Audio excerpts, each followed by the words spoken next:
Government ఎంప్లాయీగా ఉప్పునుకల మండలంలో government teacher గా work చేస్తున్నాను.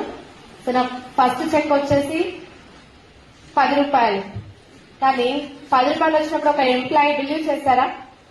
కానీ ఇందులో ఫ్యూచర్ తెలుసుకొని నేను వర్క్ చేస్తున్న నా హైయెస్ట్ చెక్ వచ్చేసి 59,200 రూపాయలు.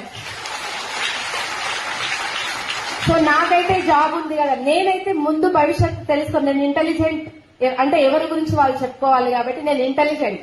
ఎలా అంటే నాకైతే ఉంది, ఆస్తులు కూడా బాగానే ఉన్నాయి, కానీ నాకు 3 కొడుకులు.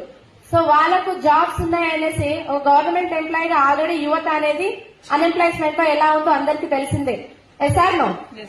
కానీ నేను నా పిల్లల కోసము నాకైతే జాబ్ ఉంది కదా, నా పిల్లలకు వస్తుందో రాదు, వచ్చినా నో ప్రాబ్లం, రాకున్నా నో ప్రాబ్లం. రాకుంటే నా వెస్టేజ్ నాకు ఉంది అనే ధైర్యంతో నా పిల్లల సో 3 జనరేషన్ ఇన్కమ్ నచ్చి, ఎందుకంటే నేను ఈ రోజు ఏమైనా నా గవర్నమెంట్ జాబ్ లో నాకు ఇన్కమ్ అనేది లేదు. అందరికీ తెలిసిందే సిపిఎస్ హోల్డర్. సిపిఎస్ హోల్డర్ అంటే తెలుసు, ఇన్కమ్ ఉండదు. జస్ట్ ఎంతో కొంత 2,000 3,000 నెలకి 60-70 వేల ఇన్కమ్ వచ్చిన వాళ్ళు 2-3 వేలకు ఏం గడుస్తుంది, పాల బిల్లు కూడా కాదు, అవునా కాదా? కానీ వెస్టేజ్ లో అదే నేను వర్క్ చేసుకుంటూ 2-3 లక్షలు సంపాదించుకుంటూ నేను ఏమైనా కానీ నా ఫ్యామిలీకి 3 తరాల వరకు కూర్చొని ఇస్తుంది వెస్టేజ్.